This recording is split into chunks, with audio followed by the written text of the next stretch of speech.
Derek C. Simmons had always believed that history favored those who acted before others dared to.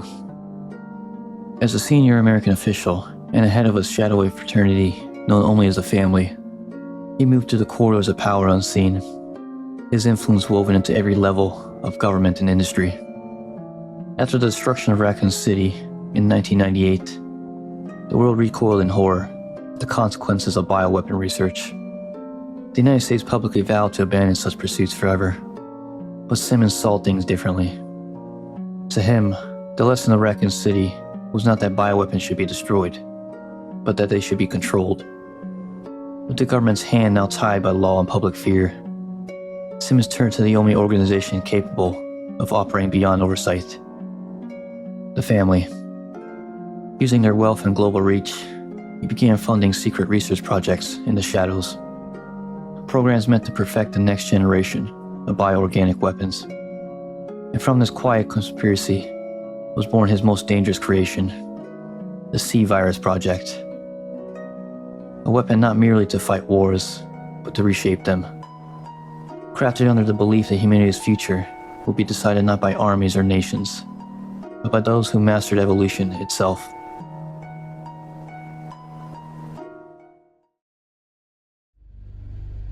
The C-Virus Project found its architect in Dr. Carla Radames, a prodigy whose brilliance was discovered almost as soon as she left university. The Simmons Foundation wasted no time. Within days of her graduation, he was recruited. Placed in a family-controlled laboratory, and given access to research that most of the world believed no longer existed. In 2001, the project had taken shape. The preliminary studies dated back to the late 90s. It was in those first years of the new century that Dr. Carla began weaving together the strands of the viral evolution that would define her legacy. The research evolved in secret, changing form as new discoveries were made and new genetic material recovered. The foundation of the virus lay in the hybrid of the progenitor virus and its most infamous descendant, the T-virus. But the doctors sought perfection, something that could combine adaptability, intelligence, and stability in ways no strain before it had achieved. Her breakthrough came when she introduced gene sequences extracted from the t-Veronica virus, recovered from obscure South American sources. The result was a prototype unlike anything seen before, T2. Unlike its predecessors, T2 did not destroy the mind outright. Mutants infected with it retained fragments of memory, purpose, even emotions. Simmons saw the implications immediately. In 2002, following the covert recovery of Manuel Hidalgo, a carrier of unique viral properties, he personally delivered new samples to Carla's lab. And then came the final piece, Shirley Birkin. Through her, Simmons obtained a sample of the legendary G-virus, the Golgantia strain. With it, the doctor refined her creation once more, merging humanity's most dangerous pathogens into one perfect contagion. Thus, in the depths of the family laboratory, the C-virus was born, a fusion of human ambition and genetic blasphemy, destined to bring the world to its knees. The doctor's work began to take the cadence of a cruel artist's obsession. In the hush of the lab, she commanded. She didn't merely tinker with germs, she sculpted them. Over the next several years, she spun the C-virus into a family of strains, each engineered to coax a different, exquisitely specific mutation from a human host. Bone reconfigurations that turn soldiers into living battering rams, neural rewrites that sharpen predatory instincts, grafts that spouted armored carapaces where flesh had been. Her technique was surgical and intimate, a departure from Umbrella's blunt, industrial cloning. Instead of copying whole creatures, the doctor began to splice the essence of one person into the contagion itself. Take the DNA of a single body, a runner's metabolism, a marksman's reflexes, a genius's patterning, all these traces into the virus, and the next host would be awakened with that same echo of skill and form. The result was not mass-produced monsters, but bespoke weapons. With the family's money and influence pressing every door open, projects swelled. Entire networks were quietly mobilized. Black vans, unmarked safe houses, clinical facilities that existed on paper and nowhere else. Tens of thousands were taken in the night, cataloged and experimented on. Families vanished without trace. Some of the abducted surfaced later as hollow, efficient killers. Others never surfaced at all. In the sterile glare of fluorescence and beneath the soft hum of ventilators, the doctor wrote a new rule for warfare. Not to manufacture armies, but to manufacture avatars. Living weapons that could be tuned, deployed, and if necessary, discarded. The laboratories hummed with possibility. And outside, the world continued, unaware that the next war might not be fought with tanks, but with copies of a single, stolen soul. Among the many experiments conducted under the C-virus, one stood apart for a sheer obsession. Simmons, a man who had long buried his emotions beneath politics and power, still carried a quiet infatuation from his younger years. A woman named Ada Wong. She was a mystery he could never possess. A phantom who slipped through the cracks of his perfectly ordered world. To Simmons, Ada was not merely a woman. She was an ideal, a symbol of control forever beyond his reach. The longing twisted into ambition. With a sample of her DNA in hand, Simmons ordered Dr. Carla to recreate her. Thus began one of the most disturbing sub-projects in the family's secret laboratories. The creation of Ada Wong's doppelganger. For years, Carla and her team labored in sterile rooms filled with the soft hum of containment pods and the scent of disinfectant. The C-virus was used as a sculptor's chisel, shaping flesh and mind alike, but every attempt failed. 12,235 experiments, each one ending the same. Subjects emerged half-formed, grotesque parodies of humanity, their minds fractured beyond repair. Then one day Simmons' obsession crossed a line and even his followers whispered about in fear. Dr. Carla was seized, restrained and ejected with the same virus she had spent years perfecting. Whether it was madness, arrogance, or divine irony, no one could say. But this time it worked. When the metamorphosis ended, Carla was gone. In her place stood Ada Wong, or at least a flawless echo of her. The project was declared complete on April 30th, 2009. In Simmons' mind, his long-lost desire had been finally reborn. Yet the woman who emerged was no puppet. She carried the doctor's intellect and Ada's face, and behind her eyes something far more dangerous had awakened. The attempt to recreate Ada did not end with her doppelganger. It spun horrors of its own, in the wake of thousands of failed experiments.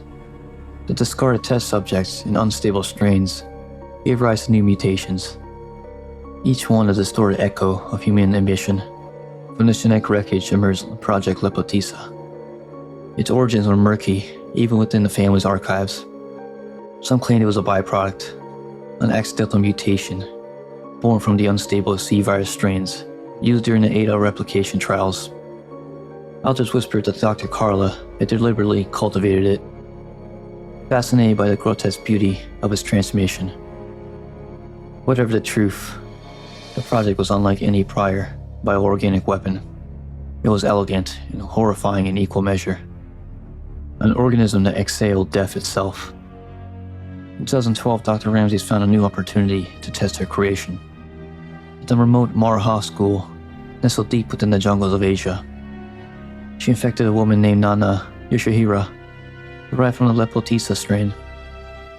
Yoshihira's body became the vessel for a viral bloom, a living incubator that transformed her into something both monstrous and tragically beautiful.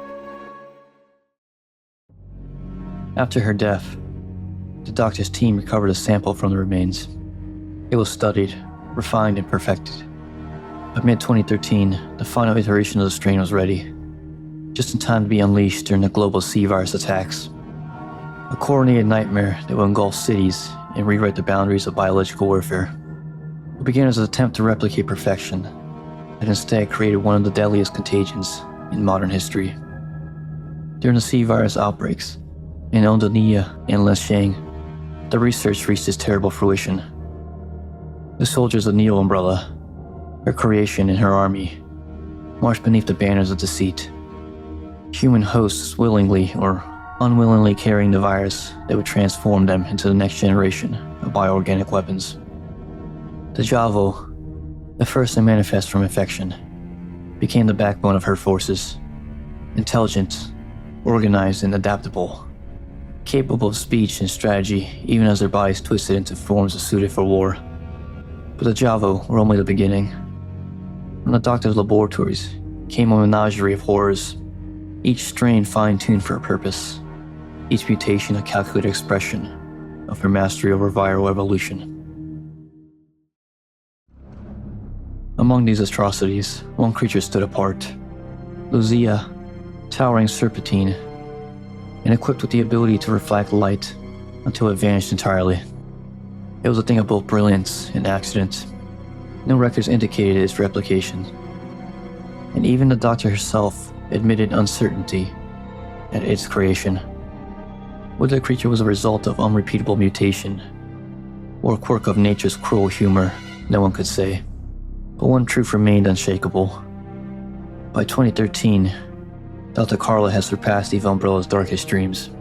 What had begun as a quest to recreate a single woman blossomed into an empire of monsters, and the world was only beginning to feel the weight of her success.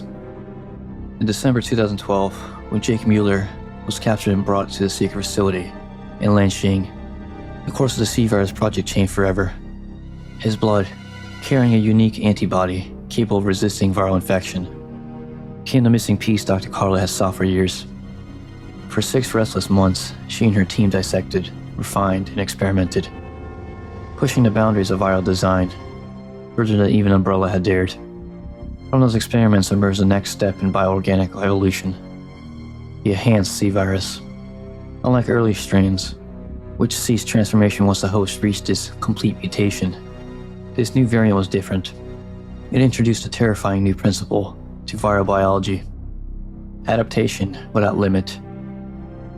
The enhanced strain allowed its host to undergo continuous mutation, each severe injury triggering a new wave of transformations. As long as the host remained alive, the virus would reshape and reforge them, evolving body and function in real time. Death was no longer the boundary. Pain became the catalyst. The enhanced C-Virus marked the culmination of everything the project represented: a synthesis of genius, obsession, and tragedy. Hidden within the seabed laboratory, miles off the Chinese coast, researchers began to work on a new experiment, one that sought not to merely weaponize life, but to redefine its limits. The environment itself was both a challenge and inspiration. The volcanic vents that scarred the ocean floor teemed with microorganisms thriving under impossible pressure and heat. These extremophiles represented the next evolutionary step, proof that life could adapt to even the cruelest conditions. If these traits could be harnessed, humanity could create organisms that survived anywhere. Creatures that no fire, radiation, or weapon could destroy. Samples were gathered from the seafloor, harvested from the strange glowing bacteria and vent worms that clung to the edges of the molten fissures. These genes were then spliced into the C-Virus. The test subjects were injected deep within the laboratory's pressurized chambers. Rather than burning themselves out from the violent and metabolic surges typical of other C-Virus mutations, these hosts stabilized, their bodies adapting to withstand extreme heat and pressure. The virus had learned from nature itself. The research culminated in the creation of a single, monstrous organism, House, conceived as the ultimate expression of viral perfection. House embodied both human ingenuity and nature's cruelty, a being designed to survive anywhere, to outlast any cataclysm, and to spread the virus across the globe should humanity fall. Despite the sheer diversity of the C-Virus strains engineered over the years, infection itself could only occur through 2 distinct methods. The first, and most controlled, was direct injection. When administered this way, the virus took deliberate hold of its host, rewriting cellular structure and triggering the transformation into a Javo. Humans who retained intellect, instinct, and the language even as their bodies warped into weapons. The second method was far less precise. The virus could be aerosoled into a fog-like form, a drifting mist capable of infecting anyone who had inhaled or came in contact with it.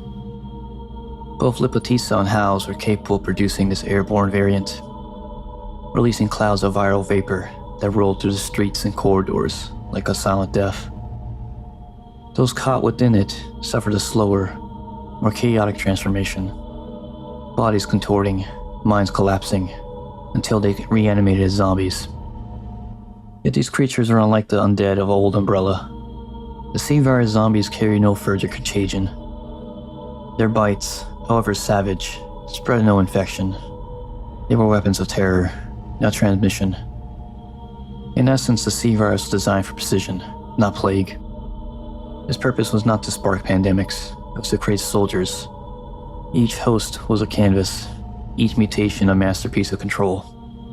And for the family, the control was the truest expression of power. The enhanced C-virus, refined through the analysis of Jake Mueller's blood, was meant to be the pinnacle of viral evolution. A strain capable of continuous mutation and adaptation without collapse. Yet in practice, it reveals something far more disturbing. Each host reacted not only through biology, but through will, emotion, and obsession. The virus did not merely reshape the body, it mirrored the soul within.